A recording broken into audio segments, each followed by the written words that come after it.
all religious leaders, our locally, nadala. Our fundamental role as leaders is to put the government in check. Is to call out all injustices in society. That's why missionary schools were missionaries were they were able to build schools, they were able to build hospitals because they wanted to do things that impact the society, that change the well-being. We were wakatonda, teri wakatonda businga obwo kasuku by the way. Teri wakatonda businga obwo. So when nalabya abana, I felt very bad by the kasuku, very bad. And I don't know, I would want to meet that boy. That boy's spirit is not broken. No mwana yazemu na yogera last time. Yazemu nagamba ntokubango. Yagiyogede bamukutte mu court. Na yogera ne bamufulumya. Era bwe yabamutude mu kamono kana sigala nga yogera. Ngamba kubango kuwagira Bobo Wine musango.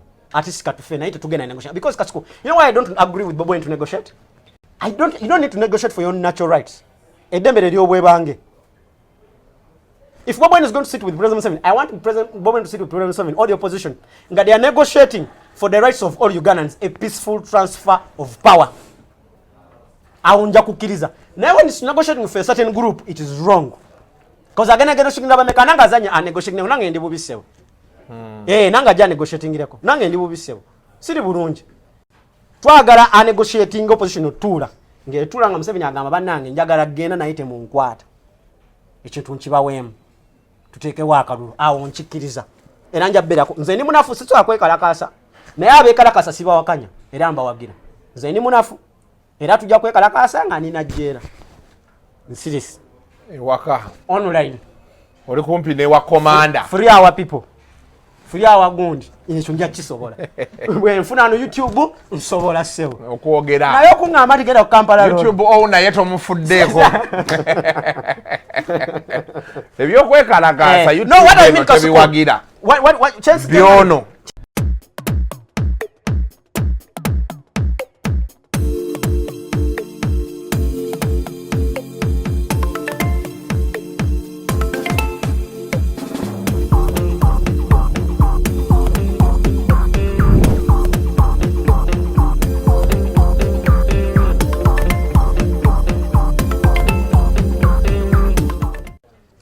To wind up, njagala kumaliza for the last few minutes. Njagala tuogere ku mbeera eriwo in the political space. Kasuku yesterday I saw something very devastating. Echa mwana wa Nupo nga bamukwata mu court. I don't know if you watched it. Those 28 that were brought up. Kasuku, some things if we don't condemn them now, they're going to eat us up.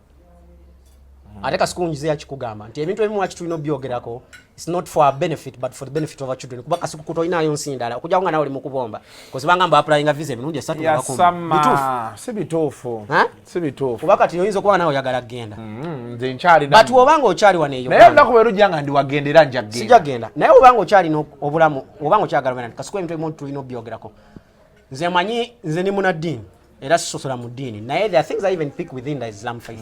Islam faith agamba nti kintu oba kibi kyogereko oba tosobola kyogerako kikyawe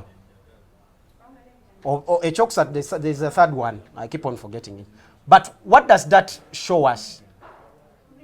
Kasuku waliwo ebintu ebitali just wano nga tulina obbirwanyisa ate abanaddiini for them they are very quiet because they are beneficiary of what is happening now.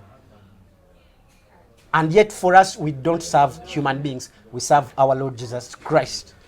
So ekibi tukiyite nakugamba dda jesonga kibajjana lumubafa because they talked about the unjust things in society. Kasuko nikala solo kunkwata nze.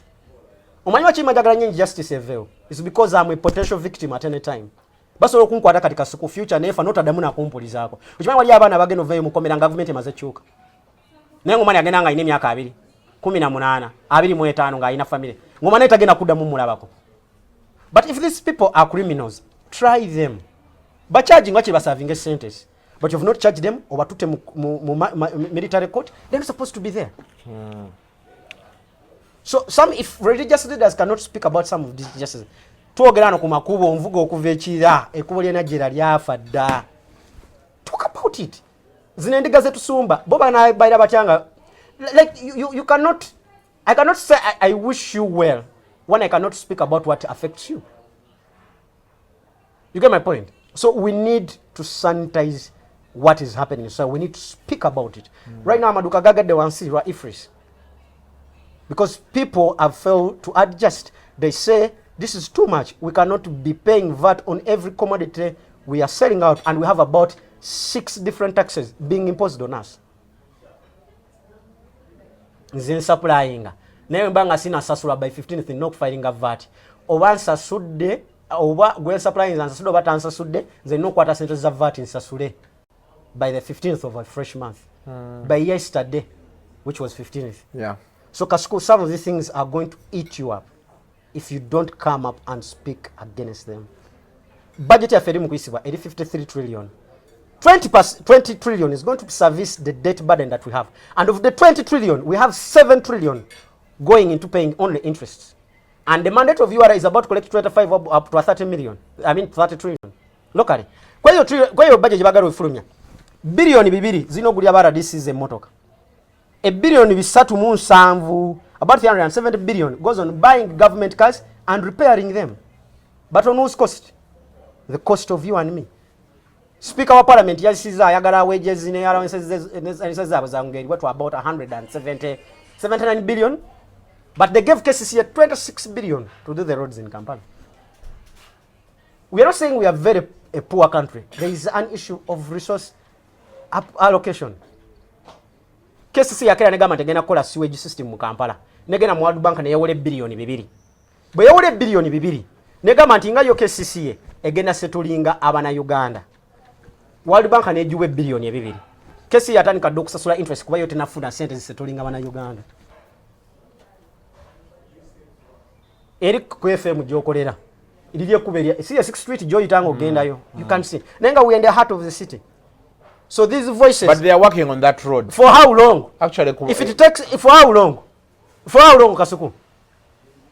Kasuku, nkugambye government yekola ebane timeline mu market kintu kyabayita resolution time, net resolution time. That today if I call MTN, how long does it take MTN to resolve my issue?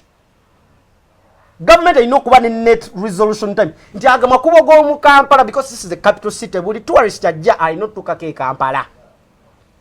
Wembanga eliwo pothole eri mu kibuga on a busy street like that one, how fast does it take us as KCCA to resolve it and work on it? Bagita net resolution time. Other see pothole, it's a bad road. Like that should be there. Nobody never story ya chani jamwa. And he was saying the things when I get a mukomya cutting and they've not changed. Still now I don't know how much I'm supposed to pay for my the tariff plan. I'm saying ngasasula sente meka nagamba 11 cents is high. Industrial bali ku 17 cents. This should go down. He says the problem is left. They've not changed. And this is one of the brains we trust in finance. So Kasuku, I want to use every opportunity that I use to unearth some of the things that don't just affect me but affect everyone. Some people as a religious leader. Yes, but also as an individual. I want the best for my children. My children don't have any other home apart from here. I don't have any dream to go and live in America. I don't. I don't have any dream to go and live in the UK. I don't. Your dream is to live here. Chigwera wano. Nowhere else. Nowhere else. Nowhere else. Wano. So it is upon me to identify something. And here, the government listens. When you make noise, they will change. So can we be able to make noise as much as possible? Can we be able to make some noise? I think... Nalebo mukwano go. Sorry to say, munadini, tata wange kubanzala, ani.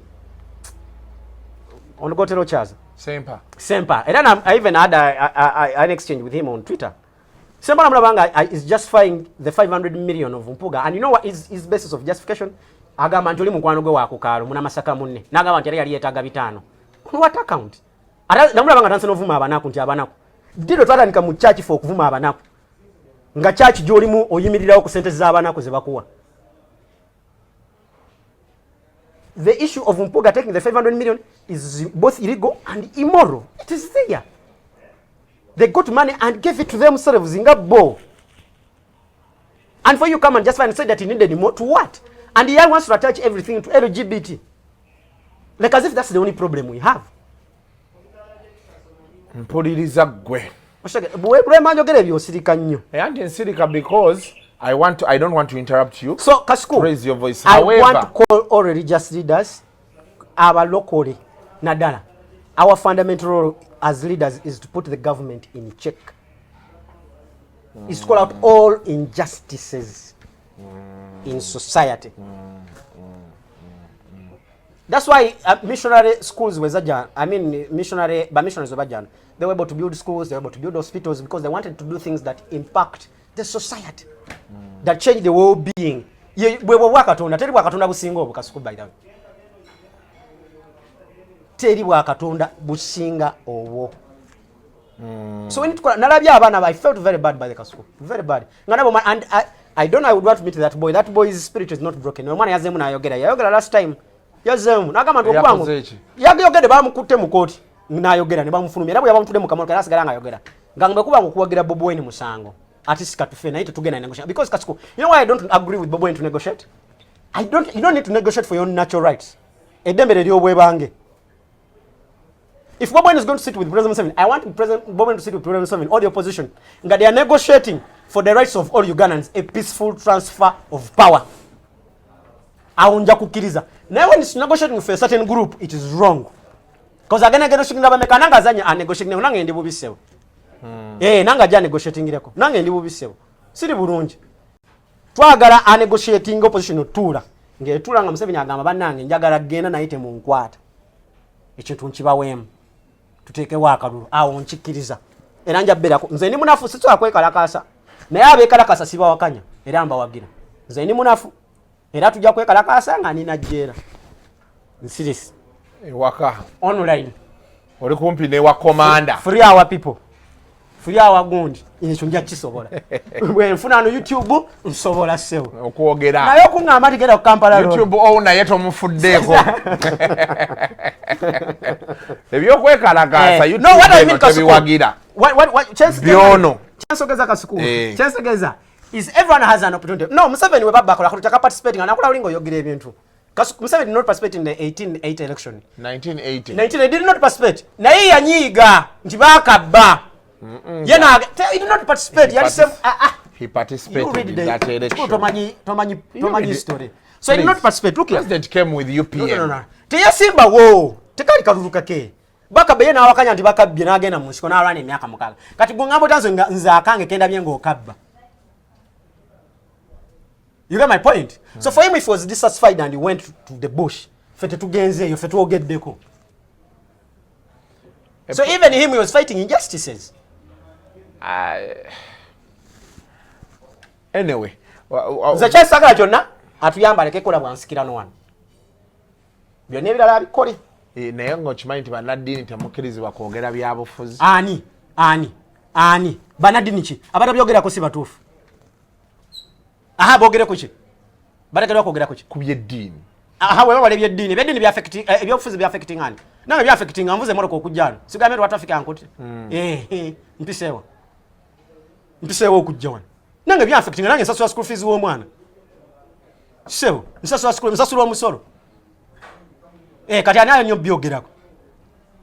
Ebyo ababyogera ebyo, oyogenda nga batugamba nga mutogera ku byabufuzi biki? Our mothers were cowards.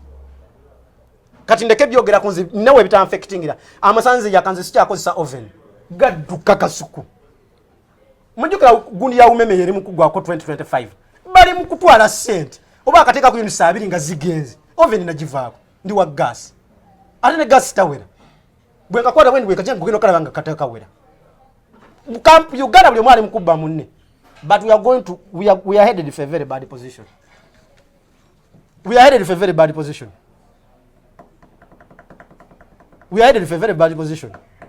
So if you mugamba mbuti tubyoga ngurukeme mwana mbade ku exhibition ya data these telecom companies because there's no consumer protection in Uganda. Nze ngula ata GB 10 nezigwako mu 1 hour. Bobo zikoyeseza. Ngankola ki? Nganda baki? Chester manyi. Nganda baki? Koga. Kandi bwa busegu nti buzito wanyo. Chichi baki butwana. Obutamba obusegu bwa buzito wabwo. Bwamanyi. Anti gwachirese nti nda butambi bwa busegu bwa buzito wanyo. Okay, babenjiri ye batazitowa. Eri right tutekayo less than a GB. Niyo musajja gati goyagala na 4K. Okay, one thing for me I think, and recently Bobby Wine yachogerako, that we don't have to wait for him.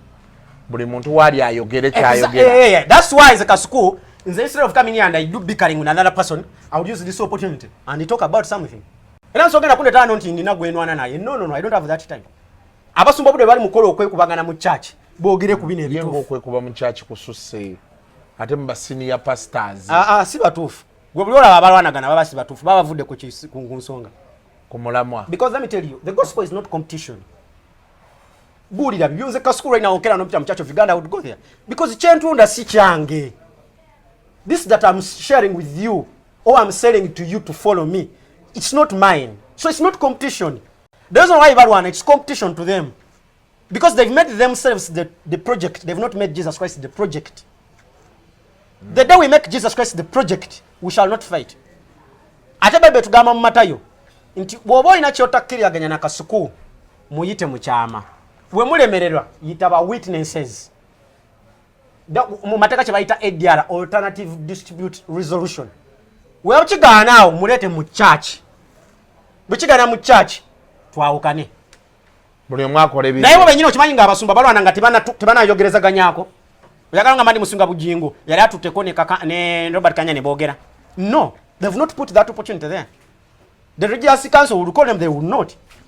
Ne bateeka mu bana abagoberera nga balwana. Last time I met Levikson ku gundi MTN, and I was telling me, Jonathan, hope you don't go the same direction. Nakama because I'm tired of entalo mu church. Zikutamye. Kati naba bakubona omuwala. Gabi ntate nti ayimba byansi. Ebyansi bye biriwa. You what told that there is what we call secular music. Nalabala neka amuliko musimu lokole mu 7C. Nekibeera ki? Omwana oyo laneke banna. So ebintu ebitalina makusa gala biwa makulu. Era Sister Gabi ntate next month has a concert at Sheraton Hotel. Tugenda tumuwagi. You're going to go? Of course. Onogule meza? Meza hizo zubuwalamu naye nja kugenda. Kati onotugulira ticket? Nja bagulira ticket. Bas. 10. Ticket ya 10. Ya 10. Ogenda jinsasulira. Tutule tulabe Gabi ntate. So abutamuwagena. Gabi ntate be bantu balaba testimonies in Katonda ajjo muntu from one point to another. Hers is a live example. Ne yange wali wendala. Nawe wenyini.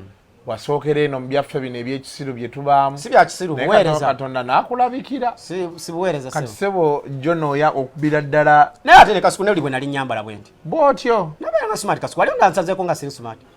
Fe ebintu ebimu byali nga nnono ya waka. Tolina obeera smart. Nawe oli nali kubanga ebikalu byange. Always been a smart guy. Very smart. Well.